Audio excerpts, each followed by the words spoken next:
Hello, hello, hello. Hello Philippines, hello world. Panibagong buhay, panibagong pag-asa. Ito po si Kalabs TV Vlog, ang sa inyo'y bumabati. Chot! Another day, another vlog na naman tayo. Diyos ko po, Rudy. Naglalaba ko riyan ng mga damit ko. Nakaupo tayo habang naglalaba. Alam mo naman, tayo'y stroke. Hindi pa tayo ganong magaling. Buti nga medyo nakapagsasalita na tayo. Malinaw na at hindi na rin tayo gaanong bulol. Ang paksa natin ngayon sa araw na ito ay pinamagatang unahin muna ang sarili. Bakit mas alam mo ang buhay ng iba, pero sarili mong ugali hindi mo kayang ayusin? Ang bilis mong makakita ng mali sa kanila.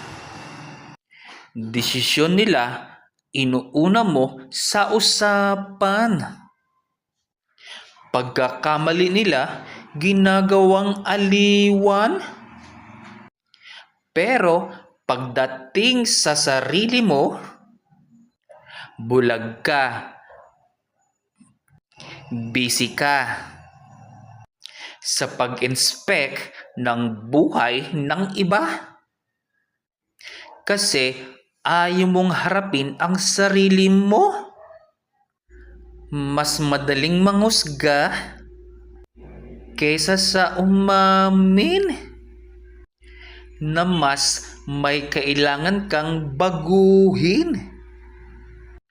Mas komportable ang chismis kaysa sa disiplina. Hindi ka uunlad kung lagi kang nakatingin sa mali ng iba. Hindi ka lalakas kung panay puna.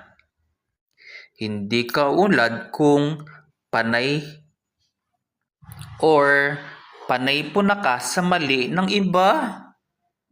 Hindi ka magiging tahimik kung sarili mo ang takbuhan mo sa kanila. Madalas, salamin lang ang problema mo sa sarili mo. Kaya, huminto ka na. Ibalik mo ang mga mata mo sa sarili mo. Ayusin mo muna ang buhay mo bago ka makialam sa buhay ng iba. O, real talk lang ha. Pero kung tinamaan ka, may katotohanan. I-share mo naman kung nagustuhan mo ang video na ito. Ito po si Kalabs TV Vlog. Nasa inyo'y nagpapaalam. Bye-bye!